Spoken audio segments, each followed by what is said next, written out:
அன்பின் பிதாவே, இந்த காலை வேளைக்கா உமக்கு நன்றி செலுத்துகிறோம். சிங்கக்குட்டிகள் தாழ்ச்சி அடைந்து பட்டினியாயிருக்கும் கர்த்தரை தேடுகிறவர்களுக்கோ ஒரு நன்மையும் குறைவுபடாது என்று சொல்லியிருக்கிறீர். ஆண்டவரே, நாங்கள் உம்மை தேடவும் உம்மால் ஆசீர்வாதத்தை பெற்றுக்கொள்ளவும் எங்களுக்கு கிருபை செய்யுங்க. குறைவுகளை நிறைவாக்குகிற கர்த்தர் எங்களோடு கூட இருக்கிறீர். அதற்காக துதிக்கிறோம், உம்மை மகிமைப்படுத்துகிறோம். இந்த நாளின் வேத தியானத்தை எங்களுக்கு ஆசீர்வதித்து தாங்க. நேசிக்கிற இயேசு கிறிஸ்துவின் இனிய நாமத்தில் கேட்கிறோம் பிதாவே, ஆமென். லூக்கா 2வது அதிகாரம் 34வது வசனம்.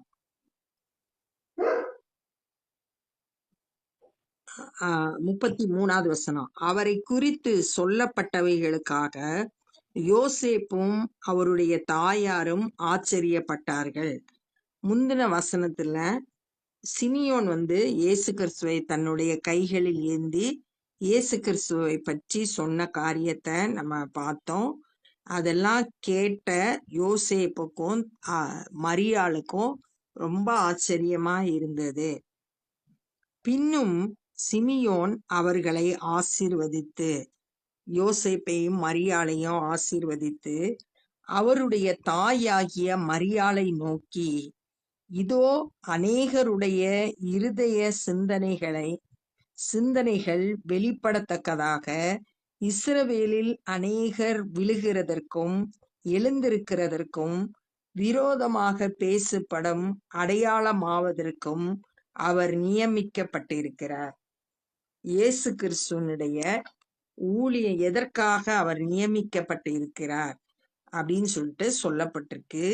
இருதயத்தோட சிந்தனைகளை வெளிப்படுத்துவதற்கும் வெளிப்படத்தக்கதாக, இருதயத்துல என்ன சிந்திக்கிறாங்கன்றத வெளியே கொண்டு வர்றதுக்காகவும், இப்ப யாரெல்லாம் இயேசு கிறிஸ்துவை சொன்ன உபதேசத்தை கேட்டு அவரை விசுவாசிக்கிறாங்களோ அவங்க எல்லாரும் எழுந்திருக்கிறவர்களா இருப்பாங்க. அவரை ஏற்றுக்கொள்ளாதவங்க விழுகிறதற்கும் அப்படின்னு சொல்லி,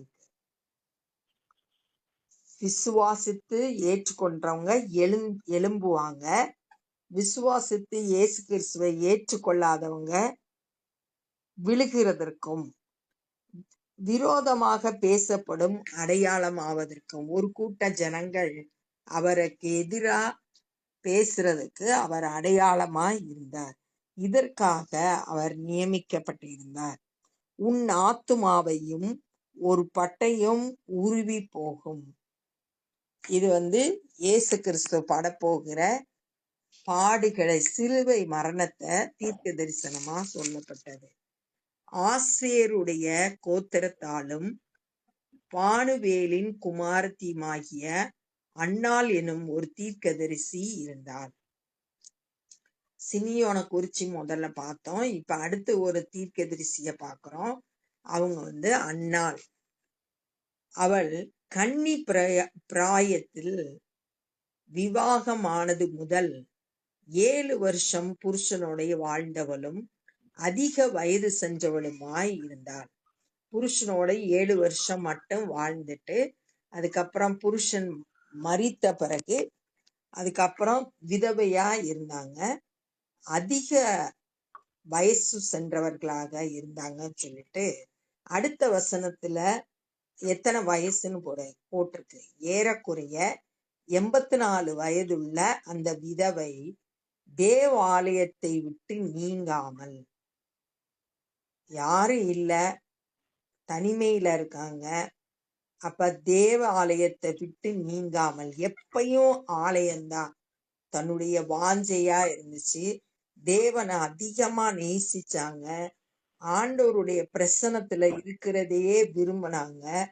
இரவும் பகலும் உபவாசித்து ஜெபம் பண்ணி ஆராதனை செய்து கொண்டிருந்தாள். இரவு பகலா ஜெபம் பண்றது, ஆண்டவரோடு ஐக்கியப்படுறது, ஆண்டவரை துதிக்கிறது, ஆராதனை செய்கிறது, இதுவே செயல்பட்டு கொண்டிருந்தாங்க. தேவ பிரசன்னத்துல எப்பயும் இருந்தாங்க. தேவனோடு ஐக்கியப்பட்டவர்களா இருந்தாங்க.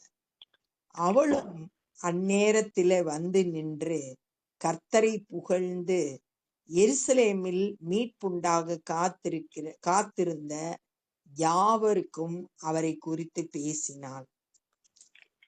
அந்த நேரத்துல கரெக்டா ஆலயத்துக்கு இயேசு கிறிஸ்துவை கொண்டு வந்த நேரத்துல கரெக்டா அந்த அன்னாளு கர்த்தரை புகழ்ந்து எருசலேம்ல மீட்புண்டாக காத்திருந்த தேவனுடைய திட்டம் நிறைவேறும்படியா தீர்க்க தரிசனமா சொல்லப்பட்ட வார்த்தைகள் எல்லாம் நிறைவேறத்தக்கதாக எல்லாம் காத்திருந்தாங்க.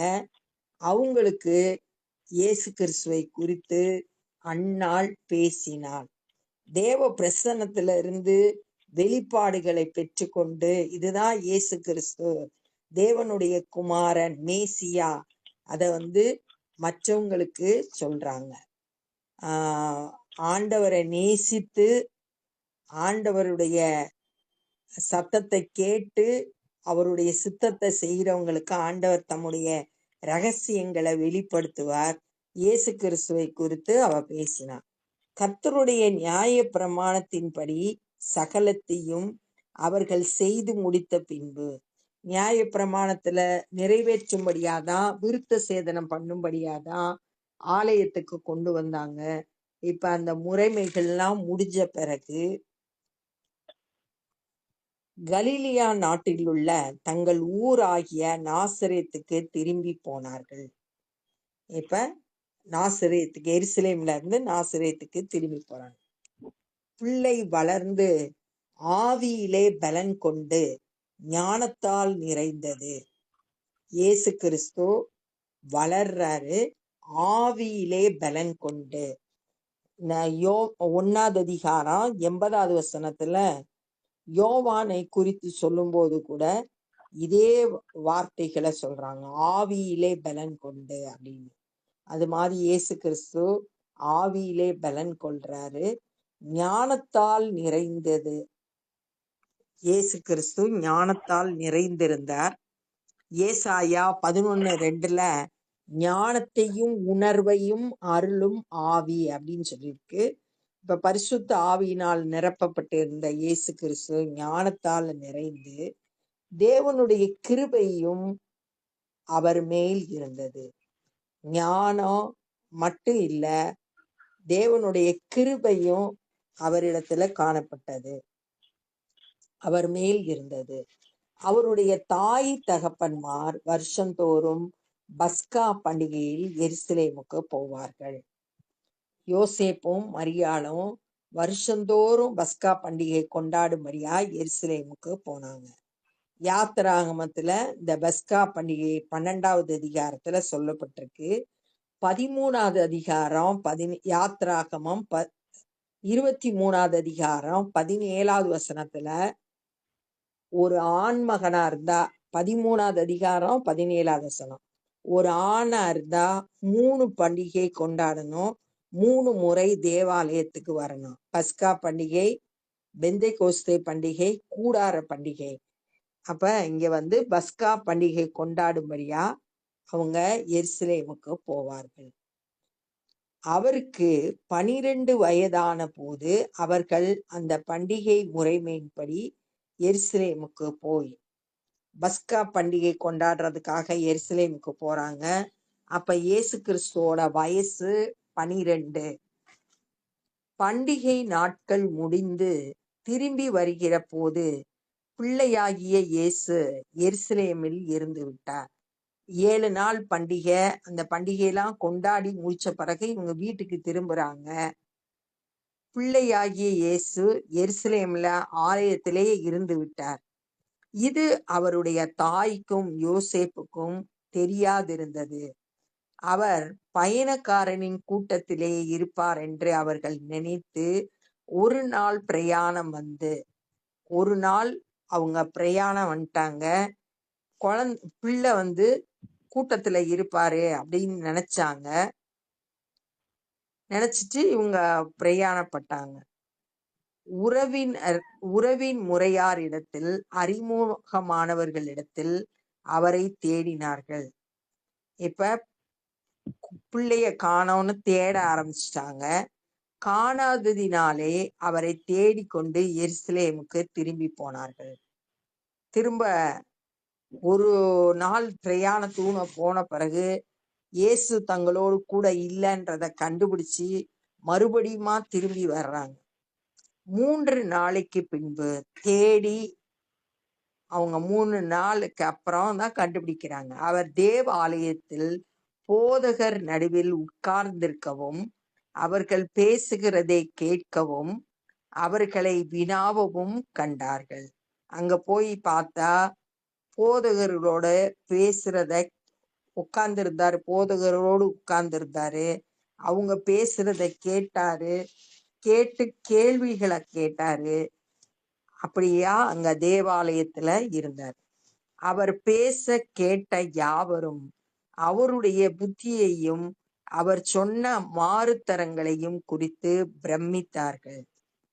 அவர் இயேசு கிறிஸ்து பேசுறத கேட்டுட்டு இருந்த ஒவ்வொருவரும் அவருடைய புத்தியையும் அவர் சொன்ன பதிலை வச்சும் பிரமித்தார்கள்.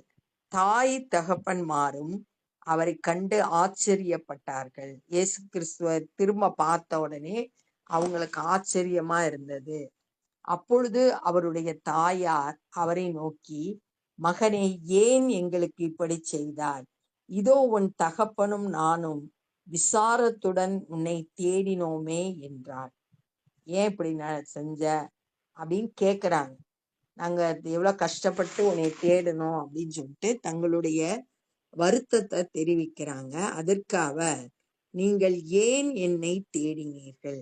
என் பிதாவுக்கு அடுத்தவைகளில் நான் இருக்க வேண்டியதென்று அறியீர்களா என்றார்.